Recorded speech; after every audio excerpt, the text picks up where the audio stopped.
জানো তো, একটা বড় মতো মাছ নিয়ে আসছিল। সেই মাছের ডিম বাড়িয়েছিল 500 মতো। সেই জন্য ভাবলাম যে মাছের ডিমের পেঁয়াজি বানানো যাক। যেই ভাবা সেই কাজ। সেজন্য মাছগুলোকে আর মাছের ডিমটা ধুয়ে নিতে আসলাম। সেজন্য মাছগুলোর ডিমগুলো ভালো করে ধুয়ে নিয়েছি। দেখো, মাছের ডিমটা অনেকটা পরিমাণে বেরিয়েছে। এখানে আমি মাছের ডিমের পেঁয়াজি বানাবো বলে দুটো পেঁয়াজ কেটে নিয়েছি। আর এখানে 250 পরিমাণ মাছের ডিম নিয়েছি। ভালো করে ধুয়ে নেবেন, ধুয়ে পানিটা ঝরিয়ে নেবেন মাছের ডিমের। আর এখানে আমি দুটো কাঁচা লঙ্কা নিয়েছি। তোমরা চাইলে বেশিও নিতে পারো। কাঁচা লঙ্কাগুলোকে কুচি কুচি করে নেবো। আর এখানে একটা জায়গা নিয়ে নিয়েছি, কেটে রাখা পেঁয়াজগুলো ঢেলে নেবো। ঢেলে নেওয়ার পর এখানে কাঁচা লঙ্কা কুচিগুলো ঢেলে নেবো। তারপরে দিয়ে দেবো লবণ, ঝাল গুঁড়ো, মিট মশলা, জিরে গুঁড়ো দিয়ে এই মশলাগুলোকে ভালো করে মাখিয়ে নেব। তারপরে দিয়ে দেবো আদা রসুনের পেস্ট। তারপরে দিয়ে দেবো 1 চামচ পরিমাণ বেসন। দেখো, বেসন দিয়ে দিয়েছি। দেওয়ার পর ভালো করে মাখিয়ে নেব। আর এতে এক টোপাও পানি অ্যাড করা যাবে না, কারণ পানি যদি অ্যাড করো কিন্তু টেস্ট থাকবে না।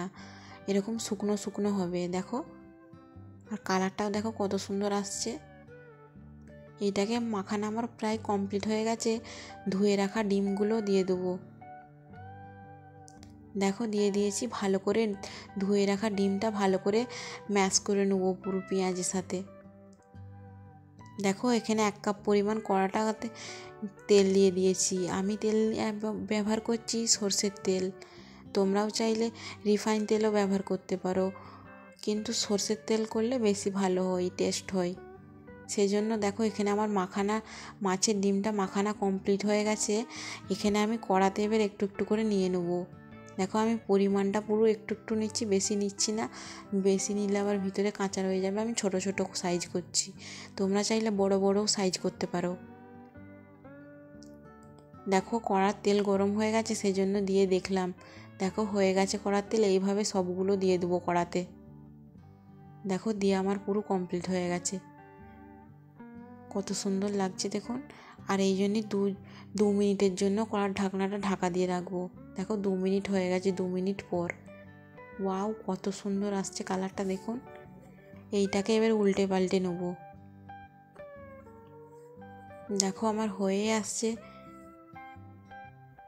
কত সুন্দর। আর সাইজগুলো ঠিক এরকমই করবে, বেশি বড় করবে না, কাঁচা রয়ে যাবে ভিতরে।